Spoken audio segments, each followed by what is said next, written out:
Krishna Krishna Hare Hare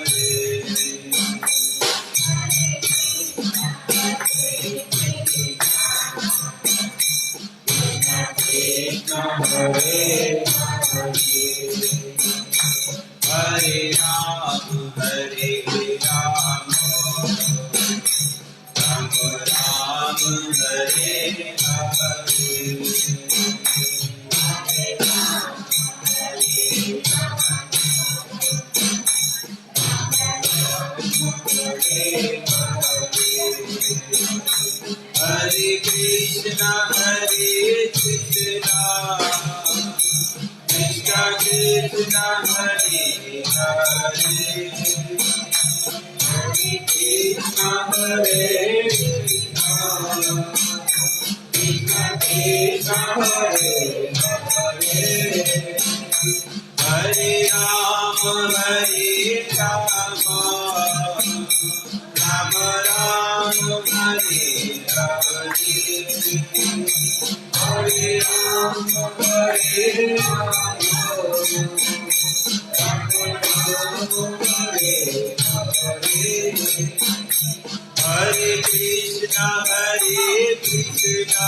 Hare Krishna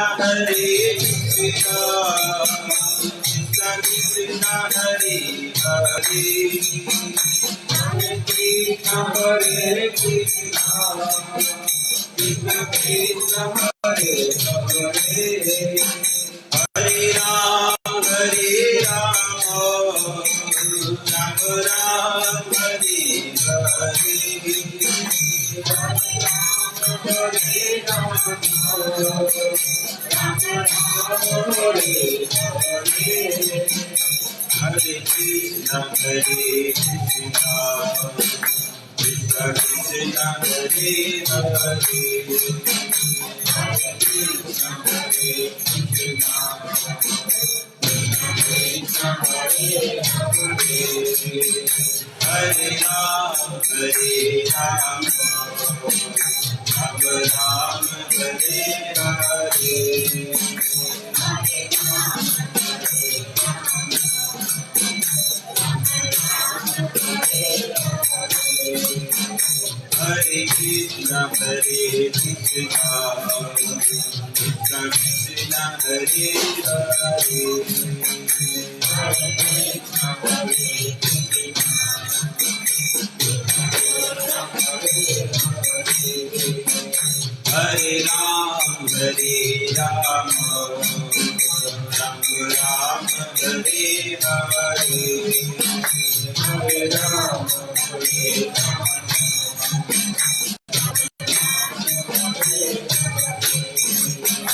Hare Ram Hare Krishna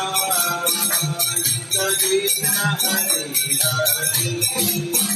Hare Hare Ram Ram Ram Hare Hare Hare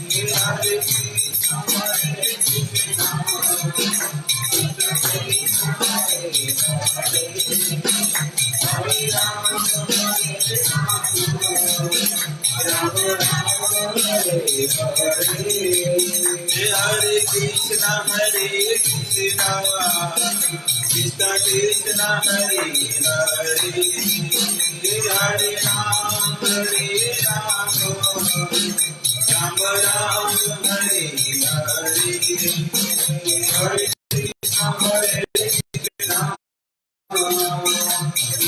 Krishna Hare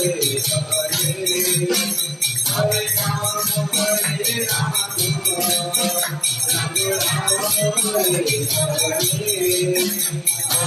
Om Namo Bhagavate Vasudevaya Om Namo Bhagavate Vasudevaya Om Namo Bhagavate Vasudevaya Om Namo Bhagavate Vasudevaya Om Namo Bhagavate Vasudevaya Om Namo Bhagavate Vasudevaya Om Namo Bhagavate Vasudevaya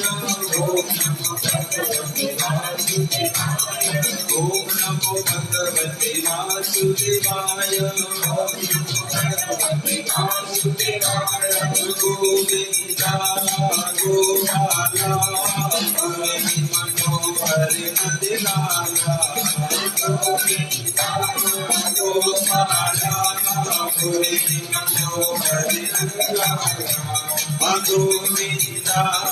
Gopala Hari Manohari Nandilala Govinda Gopala Hari Manohari Nandilala Govinda Golo Govinda Gopala Hari Manohari Nandilala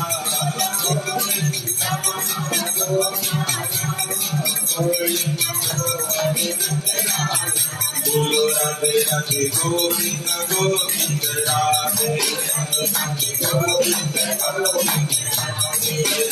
Radhe Govinda Govinda Radhe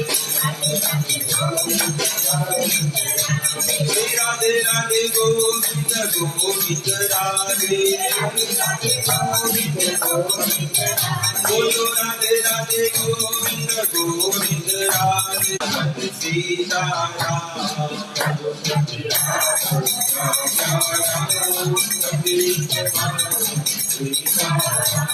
Ragumati Raja Raja Ram Sati Sita Sita Ragumati Raja Sati Sita Raja Ram Raja Ram Sati Pavan Sita Ram Raja Ram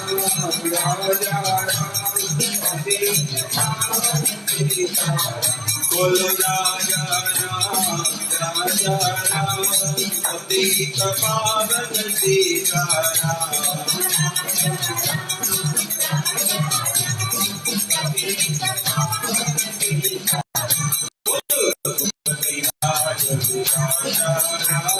पतित पावन सीताराम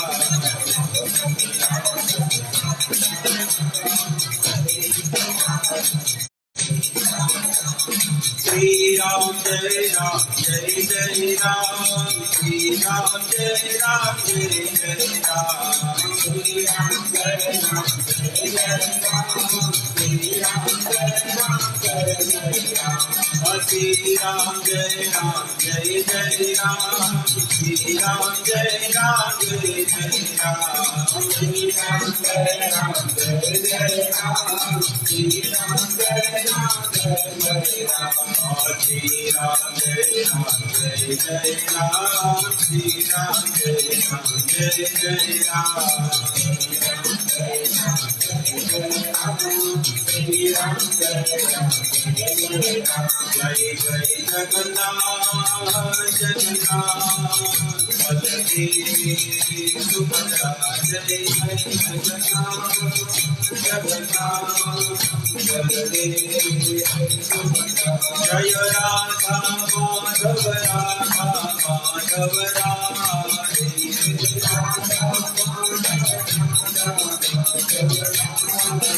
जय सीता त्रिभुवन मंगलम हरिनाम संकीर्तन महायज्ञ की जय अनंत कोटि वैष्णववृंद की जय राधा कृष्ण भगवान की श्री द्वारिकाधीश की जय सीताराम लक्ष्मण हनुमान जी महाराज की जय श्री झूलेलाल की जय ओम नमः पार्वती पते हर हर महादेव हरे कृष्णा कृष्णा कृष्णा हरे हरे हरे राम राम राम हरे हरे બે હાથ જોડીને પ્રાર્થના કરીએ ઓમ નમો ભગવતે વાસુદેવાય ઓમ નમો ભગવતે વાસુદેવાય ઓમ નમો ભગવતે વાસુદેવાય ઓમ નમો ભગવતે વાસુદેવાય ઓમ નમો ભગવતે વાસુદેવાય ઓમ નમો ભગવતે વાસુદેવાય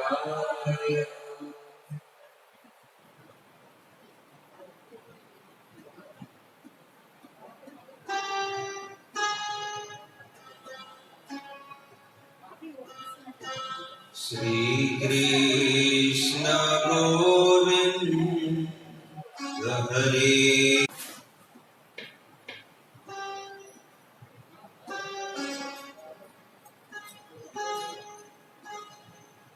गुजराती में चालશે કે હિન્દી में સમજમાં આવશે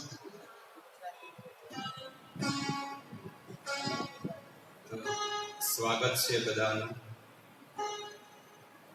કે તમે બધા કૃષ્ણ કથા સાંભળવા માટે પોતાનો કિંમતી સમય કાઢીને બધા પધાર્યા છે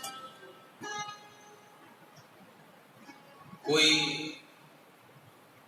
ટીવી નો સાથ છોડીને અહીં આવ્યો હશે કોઈ પોતાની બેનપણીનો સાથ છોડીને આવ્યો હશે તો દરેક વ્યક્તિ કંઈક ને કંઈક વસ્તુ છોડીને ભગવાનની પાસે આવ્યા છે અને ભગવાન જોવે કે આ જીવાત્મા સંસારની બધી વસ્તુ છોડીને મારી પાસે આવ્યો છે તો એને હું સ્વીકાર કરીશ. કારણ કે સંસારમાં તો લાખો કરોડો જીવો છે. વેદોમાં લખ્યું છે એ તે બ્રહ્માંડ ભરી અનંત જીવગણ 84 લાખ યોની તે કરે ભ્રમણ. આ સંસારમાં લાખો ને કરોડો જીવાત્માઓ 84 લાખ પ્રકારના શરીરોમાં ભટકે છે, પણ ગુરુ કૃષ્ણ પ્રસાદે પાએ ભક્તિ લતા બીજ.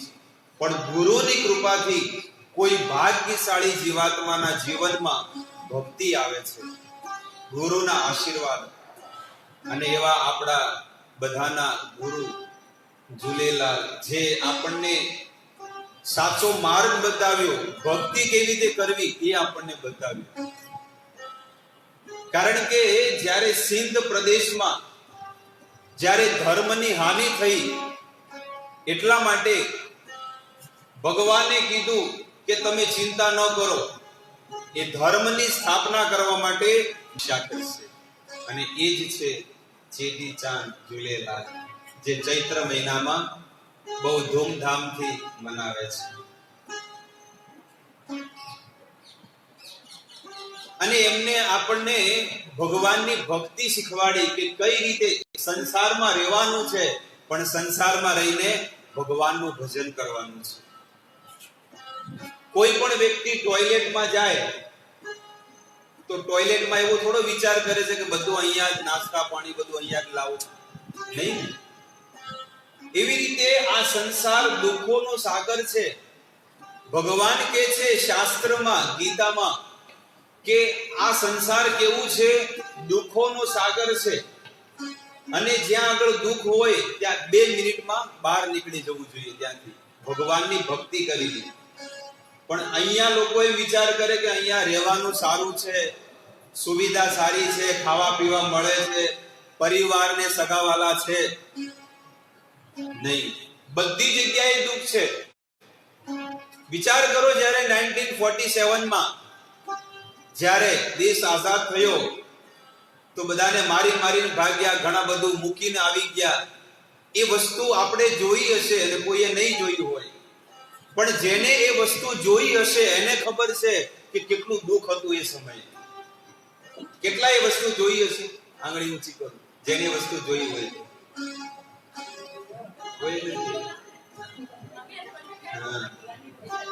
જ્યારે એ સિંધ પ્રદેશમાંથી જ્યારે આ વતનમાં આવ્યા, કેટલા અમારા પાલનપુર ક્ષેત્રમાં છે, અમને વાતો કરે કે અમે બધું મૂકીને આવી ગયા હતા.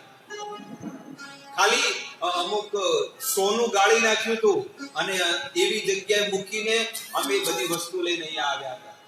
જમીન જાગીર બધું ત્યાં આગળ મૂકેલું, બધું કબાટ ને વાસણો ને બધું મૂકીને આવી ગયા હતા. કેમ? કારણ કે જીવ વાલો તો પૈસા તો ફરીથી બી કમાશું, છે કે નહીં? તો કહેવાનું તાત્પર્ય છે કે જીવ આપણને બહુ વાલો છે. હમણાં કોઈ ગળું દબાવે તો, ચાકુ મારે તો, કેટલો જીવ વાલો છે ને. હમણાં પરમ દિવસે આવ્યો હતો ને 10:30 વાગે, 4 દિવસ પહેલા. શું આવ્યો હતો? અને વધારે આવ્યો હોત તો પણ કોને સહારો કોને આપ્યો? ભગવાને આપ્યો ને. અહીંયા ભજન થાય છે, કીર્તન થાય છે, ભગવાનની સેવા થાય છે, એટલે ભગવાને તમારી રક્ષા કરી છે. એટલા માટે જીવનમાં ક્યારે ભગવાનનો સહારો ન છોડવો જોઈએ. જીવનમાં ક્યારે ભગવાનનો સહારો ન છોડવો જોઈએ, કારણ કે ભગવાન જ આપણા સાચા માતા પિતા છે. સર્વ યોનિષુ કૌંતેય મૂર્તયં સભવંતિયા તાસામ બ્રહ્મ નિર્દો અહમ બીજ પ્રદ પિતા. એ જ સ્વયં દ્વારકાધીશ કુરુક્ષેત્રની યુદ્ધ ભૂમિમાં, હરિયાણામાં જ્યારે યુદ્ધ થયું તો એમને આ ગીતાનો ઉપદેશ આપ્યો, 700 શ્લોકની ભગવદ ગીતા. અને ભગવાને અર્જુનને કીધું કે અર્જુન, તને હું નિમિત્ત બનાવીને ગીતાનો ઉપદેશ આપું છું, પણ આની અંદર આ જે ગીતાના ઉપદેશને જે પોતાના જીવનમાં ઉતારશે, મારી વાણીને, એનું જીવન ધન્ય ધન્ય થઈ જશે. અને આ ખોડિયું, આ જે ખોડિયું મળ્યું છે ને, કોઈને સ્ત્રીનું છે, કોઈને પુરુષનું છે, કોઈ ગુજરાતી છે, કોઈ હિન્દી છે, કોઈ સિંધી છે, કોઈ અગ્રવાલ છે. આ બધા ખોડિયાના શરીરો છે. આત્મા કોઈ અગ્રવાલ નથી, કોઈ સિંધી નથી, કોઈ ગુજરાતી નથી, કોઈ બંગાળી નથી, કોઈ અમેરિકાનો નથી. આત્મા તો એક જ છે, અજ અમર છે. પણ એ આત્મા જ્યારે ગુજરાતમાં જન્મ લે, એટલે કે હું ગુજરાતી, એ આત્મા જ્યારે પાકિસ્તાનમાં જન્મ લે, એટલે હું પાકિસ્તાની છું. એ જ આત્મા જ્યારે અમેરિકામાં જન્મ લે, એટલે કે હું અમેરિકન છું. ત્યારે ભગવાન ગીતામાં કહે છે કે તું અમેરિકાનો નથી, તું પાકિસ્તાનનો નથી, તું ગુજરાતનો નથી. ક્યાંનો છે? વૈકુંઠનો છે, સાકેત ધામ અયોધ્યાનો છે. પણ આપણા એવા કર્મ, કંઈક એવું થોડું કર્મ એવું છે, એના લીધે આપણે આ સંસારમાં ફસાઈ ગયા છીએ. દરેક વ્યક્તિની બહુ ઈચ્છા છે કે હું અજ અમર બની જાઉં. આપણી બધાની ઈચ્છા છે ને કે અમર બની જઈએ. પણ આપણને મરવું પડશે. મરવું તો પડશે ને. મારે બી મરવું પડશે, તમારે બી, બધાને. કોઈની નજીક છે, કોઈને થોડું દૂર છે. બાકી મરવાનું તો ફાઇનલ છે. ડેટ ખબર નથી, પણ રવિવારથી સોમવાર સુધી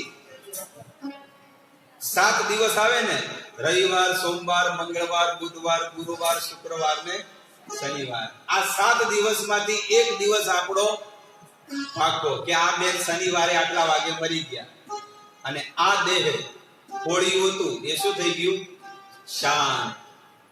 અને આ શરીરથી જેવા કર્મ કર્યા છે એવું ફળ બીજા જીવનમાં મળશે.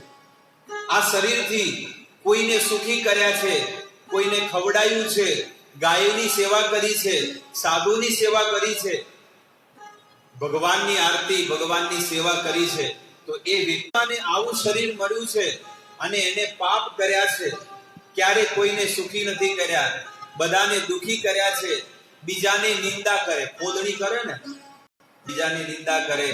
જ્યારે એવો માણસ, એવો વિચાર વાળો બને, તમોગુણી માણસ થઈ જાય, તો એ વ્યક્તિ નીચે જાય છે. નીચે શું છે? નરક. નરકની અંદર એ દુઃખ ભોગતે છે. પણ અમુક માણસો છે ને આને માને છે ને અમુક કોઈ માનતું. આ બધું ખોટું છે. હકીકતમાં આ બધી કાંઈ વસ્તુ ખોટી નથી. સત્ય હકીકત વસ્તુ છે. જે પણ વસ્તુ આ સંસારમાં ચાલી રહી છે, આ વેદોની અંદર બધી વસ્તુ લખેલી છે. ગીતા, ભાગવત, રામાયણ, મહાભારત, આ ગ્રંથોની અંદર આ બધી વસ્તુ લખેલી છે. અને આ સત્ય સનાતન ગ્રંથ છે. આપણા પુરાણોમાં લખેલું છે. કયું? ગરુડ પુરાણ. ગરુડ પુરાણ નામ સાંભળ્યું છે? ગરુડ પુરાણમાં ક્લિયર લખેલું છે. ભગવાન શ્રી કૃષ્ણ ગરુડજીને કહે છે કે હે ગરુડજી, હજારો પ્રકારના નરક છે, પણ એમાં મનુષ્ય જેવા કર્મ કરે એને ત્યાં આગળ એવા ફળ મળે છે. કોઈ વ્યક્તિ પૈસાને જ મહત્વ આપે કે પૈસો જ મારું પરમેશ્વર, કે પૈસા માટે માણસ મરી મટે અને આખું જીવન પૈસા કમાવામાં, બિઝનેસ કરવામાં આખું જીવન વિતાવી દીધું. કોઈ એમ કે આજે આટલો ઉત્સવ છે, ચલો આજે ઉત્સવમાં આવો, આજે આવો પ્રસંગ છે કે ભજન છે કે આજે આવજો. નહીં, મારી પાસે સમય નથી. પૈસા કમાવાનો સમય છે, પણ આત્માનું કલ્યાણ કરવાનો સમય નથી. તો શાસ્ત્રમાં લખેલું છે ગરુડ પુરાણમાં કે જે પૈસા માટે આખું જીવન બરબાદ કરી દે અને મરી જાય, તો મરીને નરકમાં એ જાય છે ને, તો નરકની અંદર 720 કૂતરાઓ હોય છે, ડબરમેન, મોટા મોટા. એ કૂતરાઓ એના શરીરને, ચામડીને શું કરે? ખાઈ જાય.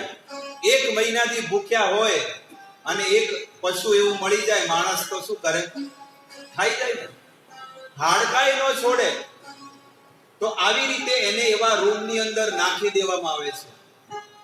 હવે કોઈ વ્યક્તિ માંસ ખાતો હોય, નોનવેજ, કોઈ માણસ જેને મનુષ્યનો અવતાર મળ્યો છે અને આ મનુષ્ય શરીરથી શાકાહારી નથી પણ માંસાહારી ભોજન કરે છે, તો આપણા વેદોમાં ગરુડ પુરાણમાં લખેલું છે કે એ જીવને ગરમ ગરમ તેલ, મોટી કડાઈ હોય છે અને ગરમ ગરમ તેલની અંદર એને અંદર નાખવામાં આવે છે. જેમ આપણે ભજીયા પગ પર આવે એમ માણસને પણ આખો માણસને અંદર નાખી દેવામાં આવે. હમણાં એક હપ્તા પહેલા મારે પૂરી તળવા ગયા હતા. મારે ત્યાં રોજ પ્રસાદ બનાવવાનું હોય, તો અહીંયા આંગળી બળી ગઈ. આજે 15 દિવસ થઈ ગયા પણ હજી સુધી ખોડકો ફૂલ્યો તો કહેવાનું તાત્પર્ય એ છે કે થોડુંક આપણને તવી અડે, ગરમ ગરમ રોટલી બનાવો, કુકર અડે, ગરમ ગરમ પાણી પડે તો કેવું થાય છે? બધાને એક વાર તો થયું હશે ને આવું ક્યારેક તો આપણે કેટલી માલિશ કરીએ, સોપરા મેશિન લગાય, ટ્યુબ લગાય. હવે 15 દિવસ તો હું કિચનમાં નહીં જાઉં. પણ એ જીવાતમાં જે માણસ જે નોનવેજ માંસાહારી છે એ જીવાતમાં મર્યા પછી જાય તો એને ઉકળતા તેલમાં એને નાખી દેવામાં આવે આખો. પણ આ વસ્તુને કોઈ માનતું ના પડે છે કે આ બધી વસ્તુ ખોટી છે. ભગવાને આપણી પાછળ 13 કેમેરા મૂકેલા છે. કેટલા છે? 13 કેમેરા મૂકેલા છે. ભાગવતમાં લખેલું છે. યમરાજજી યમદૂતોને કહે છે કે એક જીવની પાછળ 13 કેમેરા મૂકેલા છે. આપણે બેંકમાં જઈએ ને, આપણે બેંકમાં જાવ એટલે મોટી સોસાયટીમાં જઈએ તો કેવા કેમેરા મૂકેલા છે ને, સીસીટીવી કેમેરા. સાવધાન, તમે સીસીટીવી કેમેરાના નિગરાનીમાં છો. જેવા મેન ગેટમાં આવો તો ત્યાં કેમેરા મૂકેલા છે. પછી મેન વોચમેન બેઠો હોય નીચે બિલ્ડિંગમાં, ત્યાં આગળ બી 2 કેમેરા મૂકેલા છે કે આ વ્યક્તિ શું કરે છે. પછી જેવા તમે લિફ્ટમાં જાઓ તો લિફ્ટમાં પણ કેમેરો મૂકેલો છે. દાદરાથી કોઈ એમ કે હું દાદરાથી જાઉં તો ફર્સ્ટ ફ્લોર, સેકન્ડ, થર્ડ બધી જગ્યાએ કેમેરા મૂકેલા છે.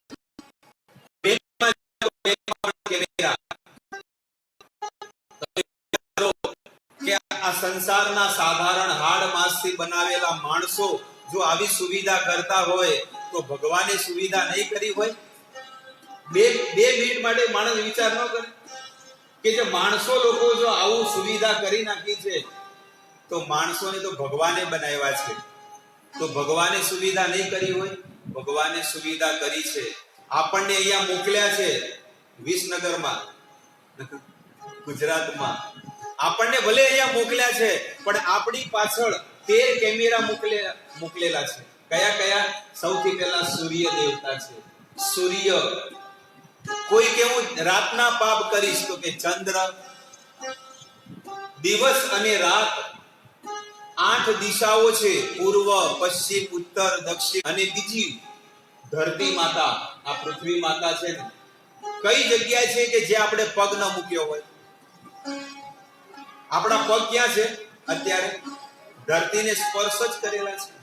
બીજું પવન દેવતા અને વરુણ એટલે કે જળ દેવતા, અગ્નિ દેવતા.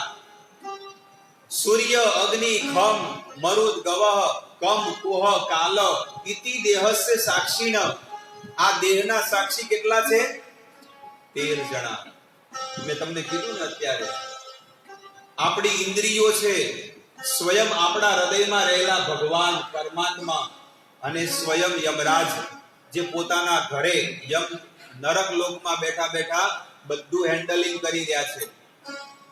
બેંકમાં મેનેજર બેઠો બધું જોવે છે ને ટીવીમાં કે બહાર બેંક ગેટ પર શું થઈ રહ્યું છે, કેશિયર શું કરે છે, અને મેનેજર શું કરે છે, બેઠો જોવે છે ને, આખી બેંકને કંટ્રોલમાં રાખીને. તો વિચાર કરો, જો બેંકનો મેનેજર આવી સુવિધા કરતો હોય તો ભગવાને નહીં કરી હોય? ભગવાને કીધું જેમ ઘેટા બકરાને જેમ ચરવું એ ચરો, પણ 60-70 વર્ષ પૂરા થશે એટલે હિસાબ કિતાબ બરોબર હું લઈશ. આ આપણા શાસ્ત્રોમાં લખેલું છે. એટલા માટે જીવન હંમેશા સારું જીવવું જોઈએ. ભગવાનની નિગાહમાં એવું જીવન જીવો, ભગવાનને પણ એવું લાગે, ભગવાનને પણ એમનું માથું છે ને ઊંચું થઈ જાય કે મેં સંસારના માણસોને મોકલ્યા પણ એટલું શુદ્ધ અને પવિત્ર જીવન જીવે છે કે ભગવાન કે મારે પણ એમને દંડવત પ્રણામ કરવા છે. એવું શુદ્ધ પવિત્ર જીવન જીવવું જોઈએ. કળિયુગમાં ઠેર ઠેર જગ્યાએ લોકો પાપ કરે છે, કોઈના પૈસા લૂંટીને લઈ લે, પણ આપણા વેદોમાં લખેલું છે કે કોઈનો 1 રૂપિયો પણ પાડો તો એ આપણે કર્મનું બંધન લાગે અને ફરીવાર મનુષ્યનો અવતાર લે. ઘણીવાર લોકો રિક્ષામાં જાય, શહેરે રિક્ષામાં જાય ને, તો રિક્ષામાં જાય તો ઓલો 10 રૂપિયા લેવાના ભૂલી જાય, તો આ તો ઘરે આવીને શું કરે, બેન મેમ સાહેબ શું કરે, ડિસ્કો કરે, જે લે કોણ લઈ આવ વાડીલાલનો 10 રૂપિયાનો, આપણે ખાઈ લઈએ બે. પણ હકીકતમાં એની મહેનતના પૈસા છે અને તમે એના 10 રૂપિયા પાડ્યા છે, તો એ 10 રૂપિયા દેવા માટે તમારે ફરીથી માણસનો જન્મ લેવો પડશે. કર્મ કોઈને છોડતું નથી, આ ગીતાનો સિદ્ધાંત છે. ગમે તે કોઈ પણ શાસ્ત્ર હોય પણ એમાં કહે છે કે કર્મ હંમેશા ભોગવવું પડે છે. એટલા માટે ભગવાન ગીતામાં કહે છે કે મારી માટે કર્મ કરો. જે વ્યક્તિ મારી માટે કર્મ કરે છે એને આજે આપણે બધા બેઠા છીએ અને પંખાની હવા ખાઈ રહ્યા છીએ. આવી જ સ્થિતિમાં જો આપણે પિક્ચરમાં બેઠા હોત, તો થિયેટરમાં પિક્ચર જોતા હોય ત્યાંય પંખાની હવા ખાઈએ, એસીની હવા ખાઈએ, અને એમાં જેટલા જીવજંતુ મરે ને એ બધાનું કર્મનું બંધન આપણને લાગે. પણ અત્યારે મંદિરમાં બેઠા છીએ, ભગવાનને પ્રસન્ન કરવા માટે બેઠા છીએ, અને બધા કદાચ જીવજંતુ મરે પણ એમાં કોઈ કર્મનું બંધન લાગતું નથી. કારણ કે ભગવાન જોવે છે કે મને પ્રસન્ન કરવા માટે આ બધા લોકો આવ્યા છે, મારી કથા સાંભળવા માટે આવ્યા છે, એટલે એ જીવને ક્યારે કર્મનું બંધન નથી લાગતું. ભગવાન પોતાના ભક્તોને બહુ પ્રેમ કરે છે. આજે તમે જુઓ કે આપણે ભગવાનને શું આપ્યું છે. હું તમને ગણાવું કે ભગવાને આપણને શું નથી આપ્યું, કેટલું કેટલું આપ્યું છે. સૌથી પહેલી ભગવાને આપણી ઉપર કૃપા કરી કે આપણને 84 લાખ યોનિઓમાંથી સૌથી ટોપ ક્લાસનું આ મનુષ્ય શરીર આપ્યું છે. ગધેડો નથી બનાવ્યો, સુવર નથી બનાવ્યો, બિલાડી, કૂતરો, વાઘ, સિંહ, કોઈ પશુ યોની નહીં, પણ આપણને કયો અવતાર આપ્યો છે? મનુષ્યનો અવતાર. અને કરોડો રૂપિયાનો છે. ડેડ બોડીના કઈ પૈસા આવે?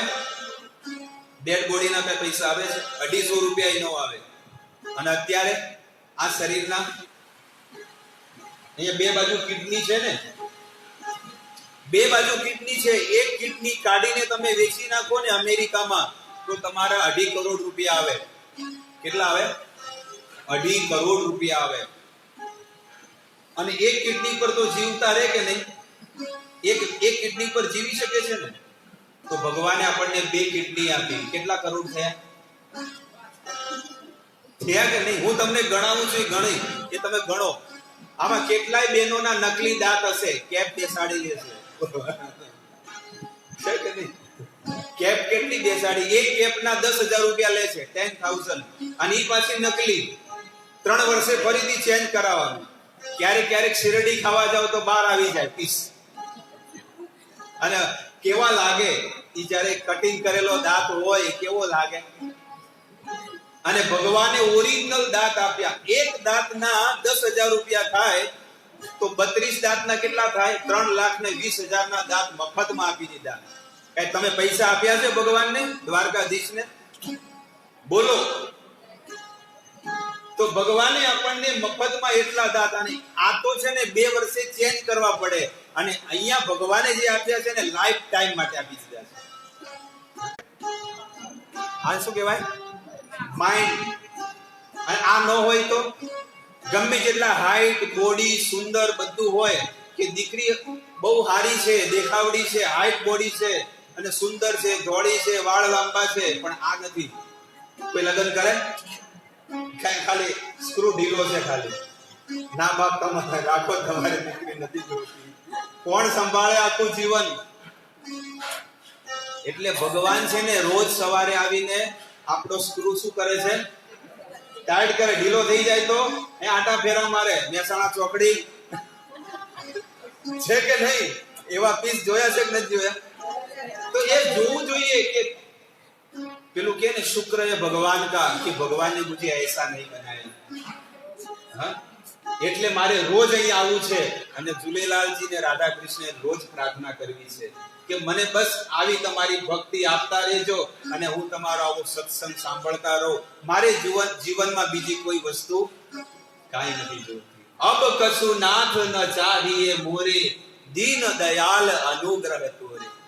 કેવટજી કહે છે ને ભગવાન રામને, ભગવાને સોનાની અંગૂઠી આપી દીધી કે લો કેવટ, તમે આ ગંગા નદીને પાર કરાવીને એની મહેનત તમને આપું છું। ત્યારે કેવટ કહે છે કે મેં કોઈ બિઝનેસ નથી કર્યો, મેં તમને પ્રેમ કર્યો છે, એટલે કે મારે કાંઈ નથી જોઈતું। કેવટ કહે છે અબ કछु નાથ ન ચાહીએ મોરે, दीन दयाल अनुग्रह तोरे। फिरती बार मोहि जो कछु देवा, सो प्रसाद में सिर धरि लेवा। अब कछु नाथ न चाहिए मोरे, हे नाथ મેં શું શું નથી કર્યું તમને પ્રાપ્ત કરવા માટે। बहुत काल में कीनी मजूरी, મેં કેટલાય જન્મોથી બહુ મહેનત કરી છે અને એનું ફળ આજે સીતા રામ લક્ષ્મણ તમારા મને દર્શન થઈ ગયા છે, એટલે કે મને કઈ જોઈતું નથી। પણ જો તમારે આપવું હોય તો ક્યારે આપજો। 14 વર્ષ પછી જ્યારે તમે રિટર્ન આવો ને તો મારી નાવમાં જ તમારે બેસવાનું છે। અને કેવટે કીધું ફીરતી બાર, રિટર્ન નું પણ પાકું કરી નાખ્યું કે રિટર્ન માં બી તમે આવો ને તો। હવે આપણે રિક્ષા ચલાવતા હોય અને આપણી રિક્ષામાં ભગવાન બેસી જાય આવીને, અને ભગવાન કહે 14 વર્ષ પછી હું આવીશ તારી રિક્ષામાં વિસનગર થી દ્વારકા જવા માટે। એક ઉદાહરણ આપું તો શું 14 વર્ષ પછી રિક્ષામાં 14 વર્ષ સુધી એ રિક્ષામાં આપણે ખાલી રાખીએ કે બીજાને બેહાડીએ? બીજાને બેહાડીએ ને। પણ કેવટે 14 વર્ષ સુધી એની નાવમાં કોઈને બેસાડ્યા નતા। રોજ એક નાવની પૂજા કરતા હતા કેવટ કે આ નાવમાં મારા પ્રભુ બેઠા છે, આમાં બીજું કોઈ નહીં બેસે। ભલે ભૂખ્યો રહી જાઓ, તરસો થઈ જાઓ, મરી જઈશ, પણ આ નાવમાં હું કોઈને નહીં બેસાડું। 14 વર્ષ સુધી એ નાવની એમને સેવા કરી, ભક્તિ કરી છે। તો ભગવાન પ્રેમના ભૂખ્યા છે। ભગવાન તમારી પાસે માત્ર પ્રેમ માંગે છે। ભગવાન એવું નથી કહેતા કે તમે મને સોનાની થાળીમાં જમાડો, 56 ભોગ આપો। કે છે કે જૂઠે બેર સબરી કે ખાએ। હવે દુર્યોધનના ઘરે પણ ભગવાન ગયા હતા। શકુની મામાએ કીધું કે ભાણિયા દુર્યોધન, જો તારે ભગવાનને ખુશ કર્યા ને તો તને બધું મળી જશે। એટલે દુર્યોધન પોતાના હલવાઈને બોલાયા, બોલા રસોડામાં આવે ને મહારાજ, એને કીધું કે 56 ભોગ બનાવો સારા સારા, અને દ્વારકાધીશને પ્રસન્ન કરવાના છે। અને જેવા હસ્તિનાપુરમાં ભગવાન આવ્યા તો દુર્યોધન કહે છે કે તમે હાથ ધોઈને બેસી જાઓ, તમારી માટે 56 ભોગ બનાવ્યા છે। ત્યારે ભગવાને મહાભારતમાં જે બોલ બોલ્યા છે ને, આજે હું તમને કહું છું। ભગવાન કહે છે કે એક વ્યક્તિ બે જગ્યાએ ખાય, કાં તો એને ભૂખ લાગી હોય ને અને ભાવ ન હોય ને સામેવાળાનો તો બી ખાય। સામેવાળા ભલે તરછોડે, ગાળો બોલે, ગમે તે, પણ તોય ખાઈ લે નઠોરની જેમ। એવું તો કે એક વ્યક્તિ ભૂખ્યો હોય તો ગમે તેમ વગર ભાવે વગર આમંત્રણે બેસી જાય। અને બીજી વસ્તુ, ભૂખ્યો ન હોય, ગળા સુધી ભરેલું છે, પેટ ભરેલું છે એકદમ, પણ સામેવાળા ભાવથી ને પ્રેમથી બોલાવે ને અને કહે કે તમને મારા સોગન છે, તમે બેસી જાઓ ખાવા માટે, તો એના પ્રેમથી એ માણસ બેસી જાય છે।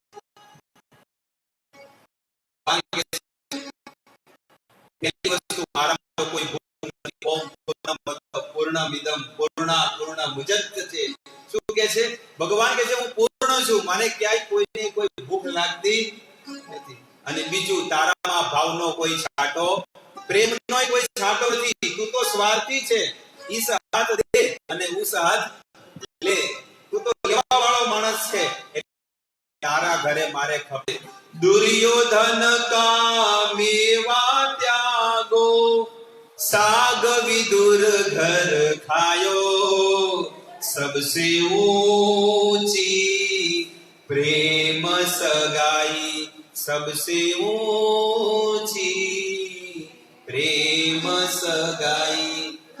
ભગવાન દેખાડે છે કે જે વ્યક્તિ મને પ્રેમ કરે છે ને એના ઘરે હું જાઉં છું.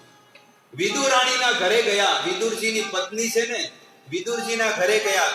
હવે જેવા ઘરે ગયા એટલે વિદુર રાણીજી તો ગભરાઈ ગયા કે ભગવાન દ્વારકાધીશ મારા ઘરે.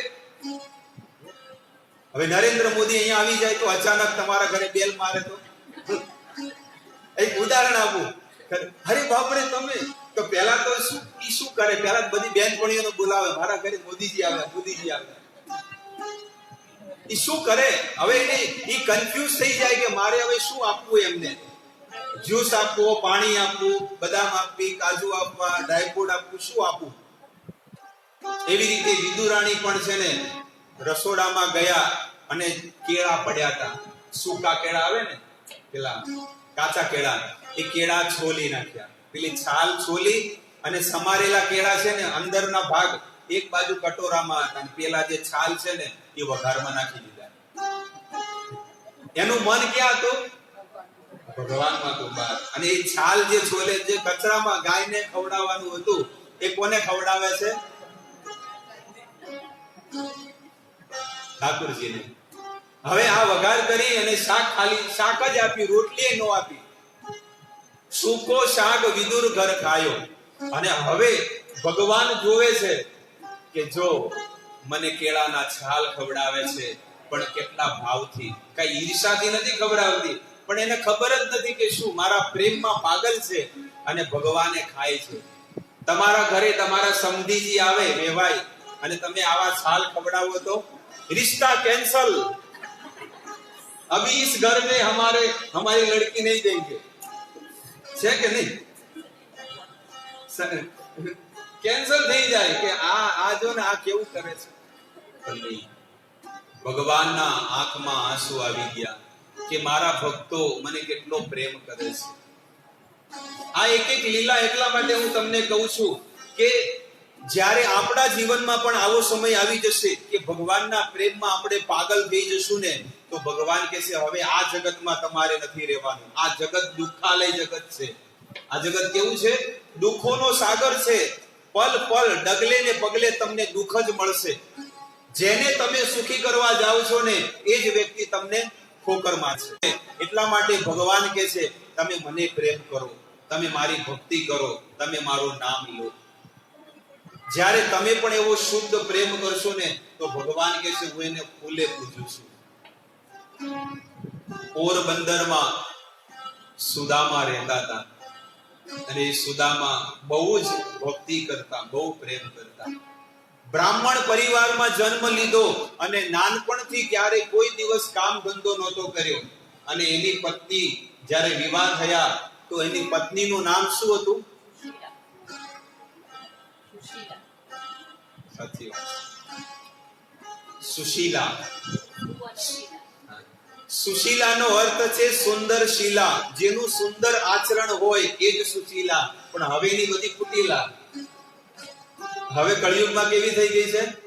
લગભગ કુટીલા. એટલે કે પોતાના ધણીનું, પોતાના કુટુંબનું, સમાજનું કોઈનું હિત નહીં, બસ મારું એકલાનું હિત થાય. એટલે સુશીલા બહુ ઓછી છે. ખરેખર તમારામાં બધા સુશીલા બેન જ છે, પણ લગભગ જોવામાં આવે તો આચરણ આવું હોય છે લોકોનું, કુટીલા જેવું. તો સુશીલા એને 4 દીકરા હતા. સુદામાને કેટલા હતા? 4 દીકરા હતા. અને આ સુદામા એટલો પ્રેમ કરે ભગવાનને, પણ સુશીલા કહે છે કે હે સ્વામી, આપણે તો 2 જણા કેટલાય ઉપવાસ કરી નાખ્યા, પણ આ 4 છોકરાઓ છે કેટલાય દિવસોથી ખાધું નથી, મારું આંતરડી પડે છે. તમે જાઓ કોઈની પાસે માંગવા, મરી જાઓ પણ કોઈની પાસે માંગવા. અને મારો ધર્મ છે, હું બ્રાહ્મણ છું, હું બસ ભગવાનનું ભજન કરવા વાળો છું, બીજું કઈ નહીં. મેં એવું સાંભળ્યું છે કે તમારા મિત્ર દ્વારકાધીશ છે. તો તમે એવા કેવા મિત્ર છો કે તમારા મિત્રને મળવા નથી જતા? હું એક ગરીબ બ્રાહ્મણ છું અને એ તો દ્વારકાના નાથ છે. નાનપણમાં તો અમે ભેગા રહેલા છે, પણ હવે ઈ મને ઓળખે કે ન ઓળખે તો?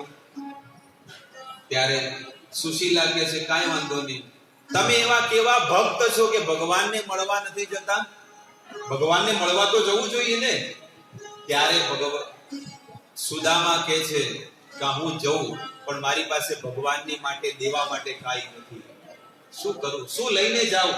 કારણ કે જેટલા ડબ્બા ખોલ્યા તો ડબ્બામાં કાંઈ હતું નહીં, કોઈ ભેટ દેવા માટે નહીં. કારણ કે જ્યારે આપણે ભગવાનને મળવા આવીએ ને તો ભગવાનને કંઈક ચડાવો, કંઈક ભેટ આપવી જોઈએ. કાંઈ નહીં તો 1 રૂપિયાનો સિક્કો પણ ભગવાનને દેવો. ખાલી હાથ એને કહેવાય, શું કહેવાય? મુખ દેખાઈ કે છે ને, આપણે શું કહેવામાં આવે? જ્યારે ભગવાનના દર્શન કરીએ ને તો એમના માટે એક રૂપિયાનો સિક્કો ભગવાનના મંદિરમાં મૂકવો જોઈએ. મુખ દિખાઈ કી રસમ કે છે ને, તો ભગવાનના દર્શન કર્યા તો ભગવાનને નજર ન લાગે એટલે ભગવાનને આ વસ્તુ હું આપું છું. અથવા તો બીજો મીનિંગ, બીજો ભાવ એ છે કે જ્યારે ભગવાનના ઘરે આવીએ તો ખાલી હાથ ક્યારે આવું, કંઈક ફ્રૂટ લાવવું જોઈએ, કંઈક ફૂલ લાવવા જોઈએ. અને ગીતામાં ભગવાન કહે છે 9મા અધ્યાયમાં 26 નંબર શ્લોક ભગવદ ગીતા, પત્રમ પુષ્પમ ફલમ તોયમ, કોઈ મને તુલસી પત્ર અર્પણ કરે છે તો હે અર્જુન હું એને સ્વીકાર કરું છું. કોઈ મને ફળ ફ્રૂટ અર્પણ કરે તો હું એને સ્વીકાર કરું. કેટલાય ગોટલા કેરીઓ ખાઈને છોતરાન ગોટલા ફેંકી દીધા. ભગવાનને પણ આપણે કંઈક આપવું જોઈએ કે ઠાકોરજી પહેલો હક, પહેલી સિઝનની પહેલી કેરી તમને હું અર્પણ કરીશ. આપણા ઘરે પણ ઠાકોરજીને ભોગ લગાવવો જોઈએ, અર્પણ કરવું જોઈએ. કેટલા લોકો ભોગ લગાવે છે? બહુ સારું. ભગવાનને ભોગ લગાવવો જોઈએ અને સાથે સાથે તુલસી પત્ર પણ હોવું જોઈએ. જે પણ વસ્તુ તમે જમો છો અને એ વસ્તુ જો ઠાકોરજીને ભોગ નથી લાગતું તો એ જીવાત્મા પાપ ખાય છે. શું છે? પાપ. કારણ કે અન્નની અંદર પાપ લાગે અને આપણે જો ઠાકોરજીને અર્પણ ન કરીએ તો આપણને પણ એ કર્મનું બંધન લાગશે. આનું પ્રમાણ છે ગીતામાં. આ 3જો અધ્યાય તમે ખોલો ને 13 નંબર શ્લોકમાં ભગવાન અર્જુનને કહે છે કે હે અર્જુન, જે વ્યક્તિ મને ભોગ લગાયા વગર જમે છે એ વ્યક્તિ એના જીવનમાં પાપ ખાઈ રહ્યો છે અને પાપનું કર્મનું બંધન એ જીવને લાગે છે. યજ્ઞ સિના સંતો મુચ્યંતે સર્વ કીટ વિષય ભુજ્યંતે તે અધમ. ઈ કોણ છે? અધમ છે કે જે મને અર્પણ કર્યા વગર જમે છે. એટલા માટે ભગવાનને અર્પણ કરવું જોઈએ. ભલે કાંઈ અર્પણ ન કરીએ પણ એક આજથી આપણે એક વચન લઈએ કે ઠાકોરજીને સવારમાં વહેલા ઉઠીએ આપણે તો 1 ગ્લાસ ભરીને દૂધ અર્પણ કરવાનું છે, અથવા 1 વાટકીમાં ડ્રાય ફૂડ, કંઈક કિસમિસ કે કંઈક કાજુ એવું ભગવાનને ઓફર કરવું જોઈએ, ભગવાનને અર્પણ કરવું જોઈએ. અને ભગવાનને અર્પણ કરેલી વસ્તુ ક્યારે કહેવાય ને કે ખાલી દેતી, એ તમને ભગવાન આપી જ દેશે હજારો ગણું. એટલે ભગવાનને આપવું જોઈએ. આજે સુદામા એના જીવનમાં આટલું દુઃખ અને દરિદ્રતા કેમ આવી?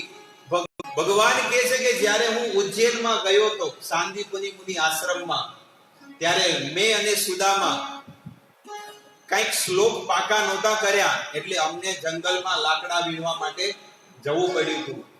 અને ગુરુ માતાએ અમને શું આપ્યા હતા? ચણા. એટલે દ્વારકાધીશ ભગવાન સૂકા લાકડા તોડવા માટે ઝાડ ઉપર ચડી ગયા અને સુદામાને ભૂખ લાગી એટલે સુદામાએ શું કર્યું? અને ભગવાનના ભાગના ચણા હતા ને એ પણ સુદામા ખાઈ ગયા. હવે ચણા ખાય એટલે અવાજ આવે ને, કડક કડક અવાજ આવે. એટલે દ્વારકાધીશ ભગવાન કે સુદામા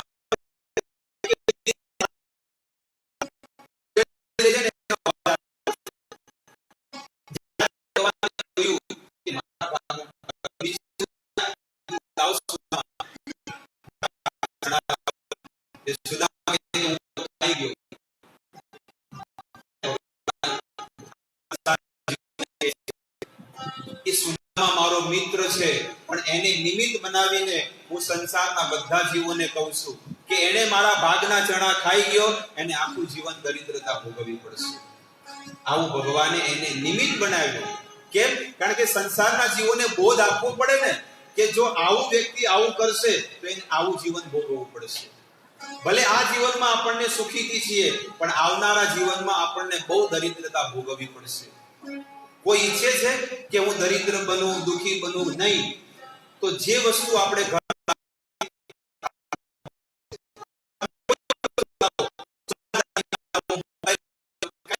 વસ્તુ લાવો,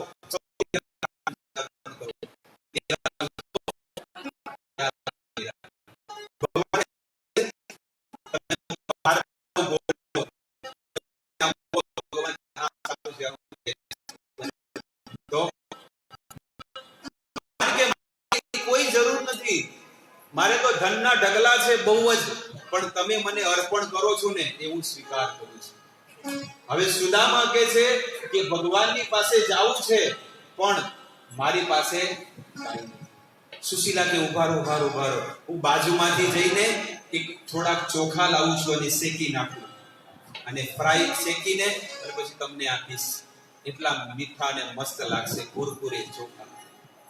અમુક સંતો કહે છે કે પૌવા લઈ ગયા હતા, અને સુદામાની જે ધોતી હતી ને એ ધોતી એટલી નબળી હતી કે એને થોડોક પણ કોઈ અડે ને તો શું થઈ જતા હતા? ફાટી જાય. અને અહીંયા કમરમાં એ ધોતીમાં ગાંઠ મારીને એ થોડો પ્રસાદ ભગવાનને આપવા માટે જઈ દ્વારકાધીશ દર્શન કરવા જાય છે. 250 કિલોમીટર છે. પોરબંદર થી દ્વારકા કેટલું છે? 250 કિલોમીટર થાય. હવે આ ચાલતા ચાલતા 3 દિવસ થાય છે. સૌભાગ્યથી એ દિવસે 11 હતી, એકાદશી. સુદામા ચપ્પલ પહેર્યા વગર એકાદશી ને દિવસે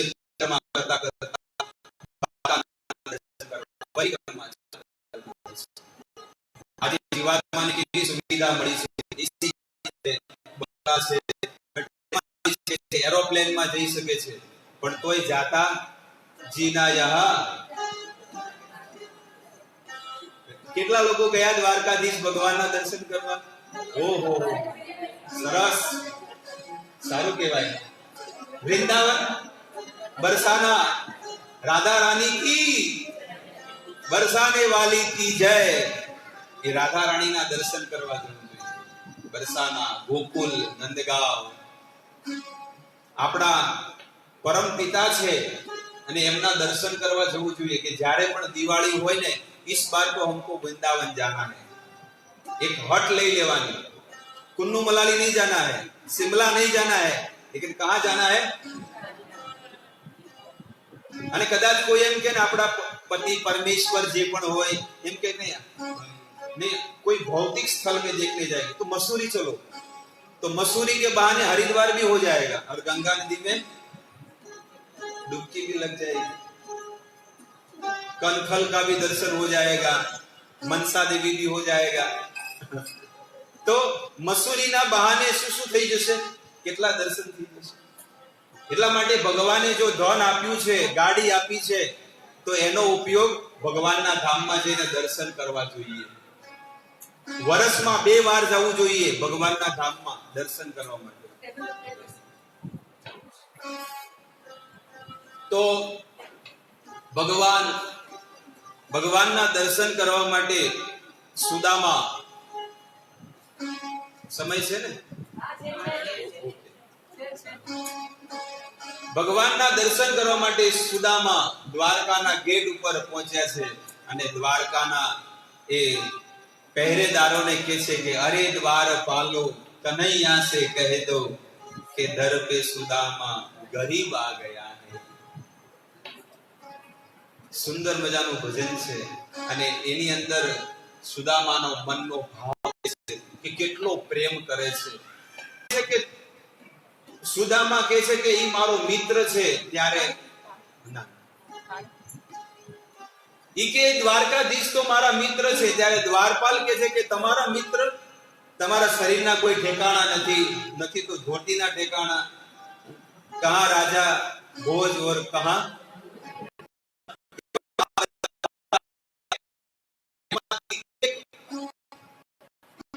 પહેરેદારને લાગ્યું કે આ સાચો ભક્ત હોઈ શકે તો કદાચ એનો મિત્ર હોઈ શકે, કારણ કે સુદામાએ તમારે કેવું તો કહો, ન કહું તો કઈ વાંધો નહીં, પણ હું અહીંયા મારું જીવન આપી દઈશ, હું અહીંયા પ્રાણ છૂટી છે ને ત્યારે આવશે અને પૂછે કે અહીંયા કોણ બન્યું છે, એ છે કે વખત ના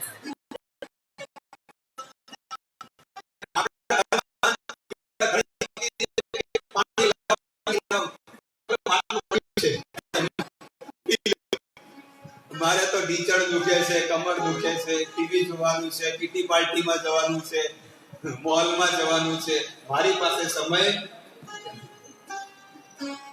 ત્યારે ભગવાન આજના પતિ પરમેશ્વર વિચાર કરે કે દ્વારકાધીશ કેટલા સારા કે ખાલી એક વાર બોલે તો 16,108 ગ્લાસ હાજર થઈ જાય, અને મેં એવા કેવા કર્મ કર્યા છે કે એટલી વખત 16,108 વખત બોલું તો એક વખતે ન આવે.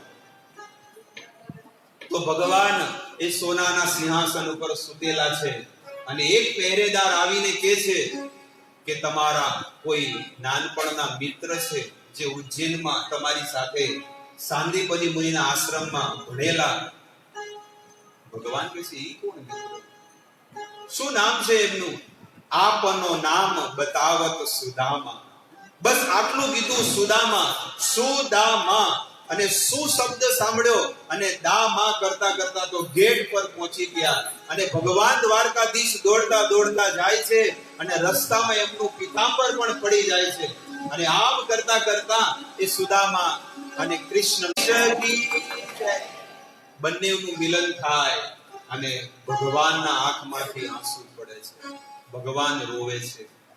હે સુદામા, કેટલાય દિવસો પછી, કેટલાય વર્ષો પછી આજે તારા દર્શન થયા છે, અને ભગવાન એને લઈ જાય છે, પોતાના આસન ઉપર બેસાડે છે, પોતાની પટરાણીઓને કહે છે કે લાવો જળ, લાવો ગંગા જળ, આજે મારા ભક્ત, મારા મિત્રના એના ચરણનો અભિષેક કરવો છે.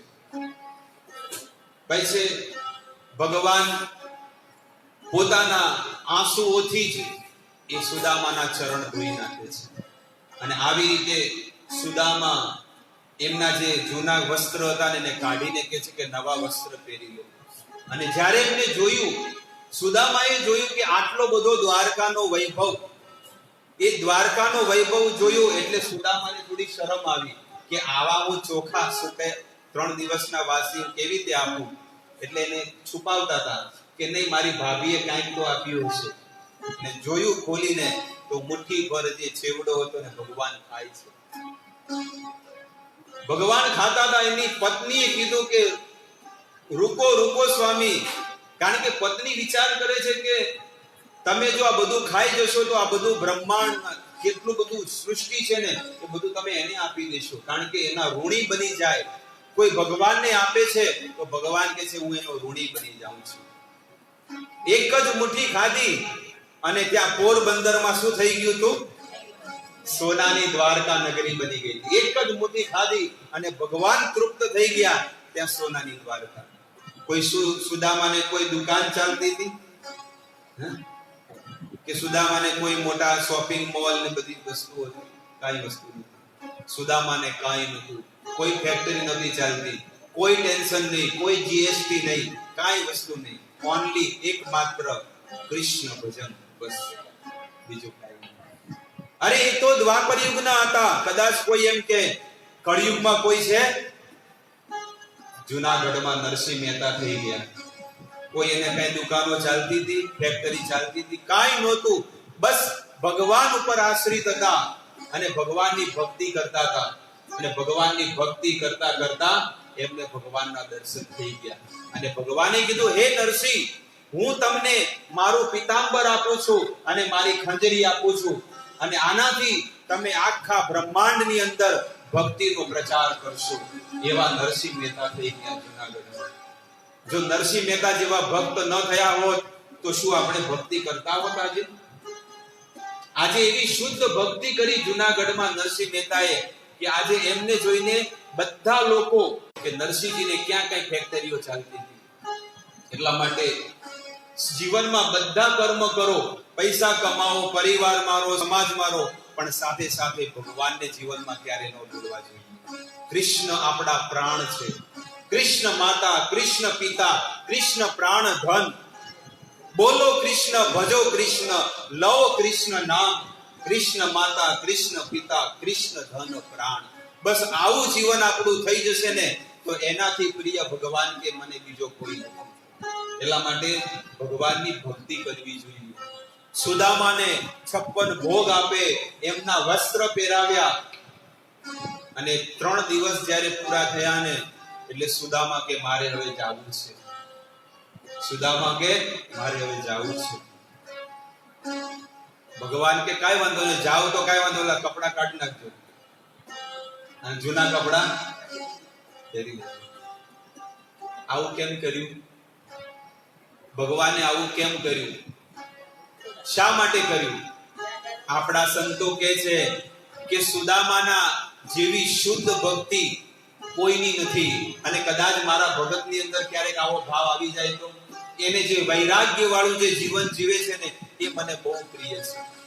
ભગવાન એ જોવે છે કે આ સંસારમાં બધાને હું વૈભવ આપ્યા છે, એસી, ગાડી, બંગલા, ડેનલોકના ગાદલા, બધી સુવિધા આપી છે, પણ આટલી સુવિધા હોવા છતાં પણ એને એ વસ્તુમાં પ્રેમ, આસક્તિ નથી અને મને જ પ્રેમ કરે છે. તો ભગવાન કહે છે એ મારો સાચો ભક્ત છે. અને જેને વૈભવ, ઐશ્વર્ય બધું આપ્યું છે અને મને ભૂલી ગયો તો ભગવાન કહે છે કે એ મારો ભગત નથી. નરસિંહ મહેતાએ જૂના કપડા પહેરી લીધા, મોજડી કાઢી નાખી અને ચપ્પલ પહેર્યા વગર જ પાછા જાય છે.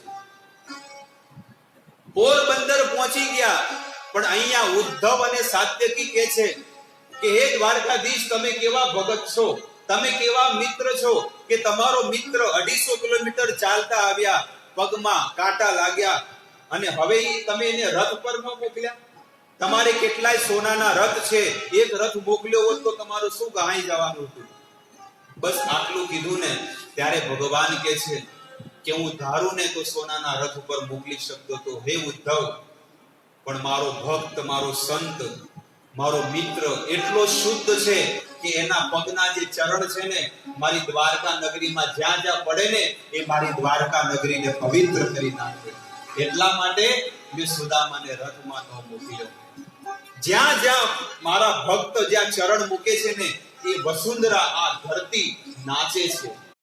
જે ભૂમિ પર ગાયો નાચે છે, જે ભૂમિ ઉપર, જે જગ્યા ઉપર ગાયો સુખી છે, સાધુ સંતો સુખી છે અને ભગવાનના મંદિરોમાં ભગવાન સુખી છે, તો સમજી લેવું જોઈએ ત્યાં આગળ 64 કરોડ તીર્થ છે.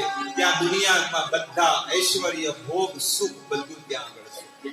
એટલા માટે પેલું કે છે ને કે જીવનમાં બધું છૂટી જાય પણ ભગવાનની ભક્તિ ક્યારે ન છૂટવી જોઈએ. હરે કૃષ્ણ હરે કૃષ્ણ કૃષ્ણ કૃષ્ણ હરે હરે હરે રામ રામ રામ હરે હરે. તો આવી રીતે સુદામા જ્યારે પોરબંદર પહોંચ્યા તો સુદામા બધે જોવે છે, અરે ફરીથી હું દ્વારકામાં આવી ગયો કે શું? પણ જ્યારે જોવે એટલે ઉપરથી સુશીલા અને દીકરાઓ કે બાપા બાપા આવી જાવ ઉપર. કે લે તમે ક્યાંથી આવી ગયા? સુદામાને તો પહેલી વાર તો એવું લાગ્યું કે કોઈ જગ્યા, એવું લાગે છે કે મારી જગ્યા છે ને હડપાઈ દીધી છે અને બુલડોઝર ફેરવી નાખ્યો, બંગલો બનાવી દીધો છે મોટો. સુદામાને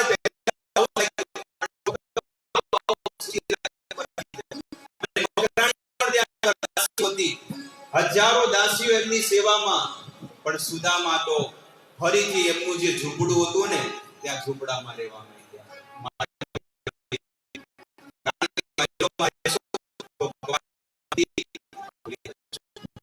ભગવાન જે સ્થિતિમાં રાખે એ સ્થિતિમાં રહે. સીતારામ સીતારામ સીતારામ કહીએ જાહી રામ. સીતારામ સીતારામ સીતારામ કહીએ જાહી વિધિ રાખે રામ.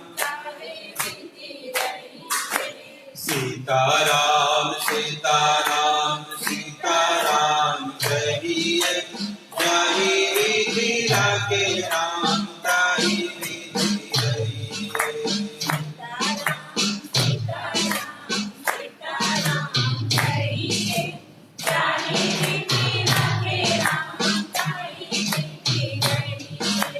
झोपड़ी में वास हो महलों में वास हो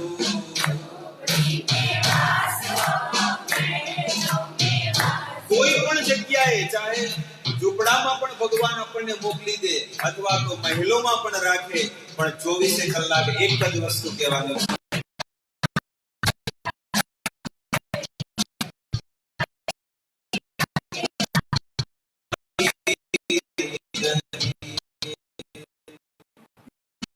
તો મેં તમને લગભગ 1.5 કલાક સુધી ભગવાનની કથા કીધી અને મને બહુ પ્રસન્નતા થાય છે કે તમે ઠાकुरજીનું બહુ ઐશ્વર્ય ભાવથી સેવા કરો છો. નિશ્ચિત ભગવાન કહે છે કે જે ભક્ત રોજ મારા દર્શન કરે છે, રોજ મને કંઈક આપે છે, એનો હું ઋણી બની જાઉં છું. એટલા માટે પ્રતિ દિવસ ઠાकुरજીના દર્શન કરવા માટે પધારો, ભગવાનની ભક્તિ કરો અને તમારી માટે એક સ્પેશિયલ વસ્તુ આવે છે. કરતા હશો ને બધા? કેટલા લોકો એકાદશી કરે છે? ઓહો, ખરેખર તમારે સાધુ સંગતિ અને ભગવત કથાની બહુ જરૂર છે. એટલે તમે કૃષ્ણના પ્રેમી ભક્ત છો અને જેટલી કથા તમને મળશે વધારે એટલો તમને ભક્તિમાં તમે વધારે આગળ વધશો. હૃદય પર હાથ મૂકી કહો કે આજે તમે ભગવાનની કથા સાંભળી, તમને કેટલું સુખ મળ્યું હશે, આનંદ મળ્યો હશે. તમારા કરતા મને પણ આનંદ વધારે, કારણ કે મને ભગવાનના ગુણ ગાવા માટે મળ્યા છે. એટલે દૂર પાલનપુરથી અહીંયા આવ્યો છું. કેમ? કારણ કે મને જીતુભાઈ કીધું કે અહીંયા બધા ભગવાનના પ્રેમી ભક્તો છે, તો હું તો ગાંડો બની ગયો કે મને એવા બધા ભક્તોના દર્શન થશે તો હું મારી જાતને સૌભાગ્યશાળી થઈશ. અને અહીંયા જ્યારે હું આવ્યો ને, હૃદયમાં બહુ સુખ મળ્યું, બહુ આનંદ થયો.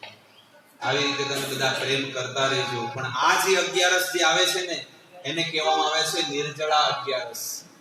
પાણી પીધા વગર કરે એ 11 છે. કેમ? કારણ કે આખા વર્ષમાં તમે કદાચ 11 ન કરી હોય, કોઈએ 23 11 ન કરી હોય, વર્ષમાં કેટલી આવે? 24 આવે. પણ કોઈએ 23 11 નથી કરી, પણ આ 11 પાણી પીધા વગર કરે તો એને 24 11 નું ફળ મળી જાય છે.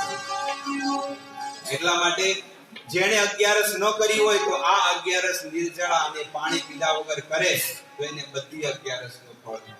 અને ત્યાં સુધી લખેલું છે આપણા વેદોમાં કે જે એકાદશી 11 નિર્જળા કદાચ ભૂલથી પણ કરી હોય, ઘરમાં પાણી ન હોય કે હવે આજે પાણી પીવું જ નથી, અને કદાચ 11 કરી નાખી, તો ભક્તોએ ગુરુવારે 11 કરવી, ભગવાનનું નામ લેવું, સંકીર્તન કરવું અને ભગવાનના ભજનો ગાવા.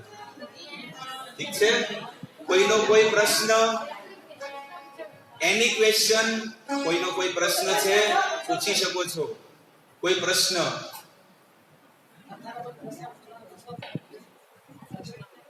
તમારો આટલો મોટો સમાજ અહીંયા છે તો તમારે બધાએ છે ને ભાગવત સપ્તાહ રાખવી જોઈએ 7 દિવસની. જ્યારે શ્રાવણ મહિનો આવે, એવો પવિત્ર મહિનો આવે, તો આપણે અહીંયા સુંદર મજાનો હોલ છે, તો આની અંદર ભાગવત કથાનું આયોજન કરવું જોઈએ. આમાં કોઈ ખર્ચો નથી, માત્ર ભગવાનના ગુણ આપણે ગાવાના છે અને સાંભળવાના છે. ઠીક છે? તો જ્યારે પણ તમને અનુકૂળ લાગે સમય તો અમને કહેજો, આ દાસને નિશ્ચિત આવશું અને ભગવાનના ગુણ ગાશું, ભગવાનના ભજનો ગાશું આપણે. કોઈ ક્વેશ્ચન, કોઈ પ્રશ્ન? તો હા,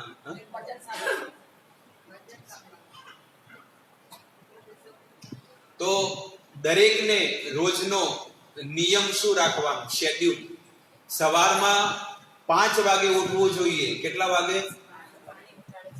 બધા લોકો પાણી ઉઠાડે છે? એમ છે? સારું કહેવાય. પણ હકીકતમાં 5 વાગે ઉઠી જવું જોઈએ અને પછી ઊંઘવું ન જોઈએ. બપોરે ઊંઘો તો ચાલે, પણ નહીં. જો આ આપણો નિયમ, હું તમને દિનચર્યા બતાવું છું. મારા દાદીમાં છે, હું ગૃહસ્થ છું, ફેમિલી છે, પુત્ર છે, બધું છે, પણ અમે મારું જીવન ભગવાનને, ઠાકોરજીને આપી દીધું છે. બસ કે હવે ભગવાનનું ભજન કરવું છે. હું બોમ્બે રહેતો હતો, બોરીવલી, અને છું પાલનપુરનો. પણ મારા ગુરુદેવે કીધું કે તમે આ કૃષ્ણ ભક્તિનો પ્રચાર ગામડે ગામડે જઈને કરો. એટલે મેં બોમ્બેનું જીવન છોડીને અહીંયા પાલનપુર ક્ષેત્રમાં મંદિર છે, ઇસ્કોન હરે કૃષ્ણ મંદિર. તો અહીંયા પાલનપુરમાં ઇસ્કોન મંદિર છે, અને ત્યાં આગળ હું પ્રચાર કરું છું. અને તમારા જ સમાજના જીતુભાઈ છે, તો ત્યાં આગળ એકવાર સત્સંગમાં આવી ગયા, અને એમને બહુ સત્સંગ ગમી ગયો. લગભગ મહિના 1.5 મહિનાથી છે, અને રોજ ઠાકોરજીની સેવા કરવા અમારે મંદિરમાં ત્યાં આવે છે. તો મને કીધું કે અહીંયા પણ આપણે વિસનગર જવું છે, અમારો મોટો સમાજ છે. મેં કીધું ચાલો આવી જઈએ. તો અમે આવી ગયા ગાડી લઈને, અને બહુ આનંદ આવ્યો તમને મળીને. અને રિયલમાં બહુ હૃદયથી હું બહુ ખુશ છું. અને ફરીવાર તમે બોલાવશો તો અમે જરૂર આવશું. તો રોજ સવારે 5 વાગે ઉઠી જવું જોઈએ, અને ભગવાનના નામનો જાપ કરવો જોઈએ.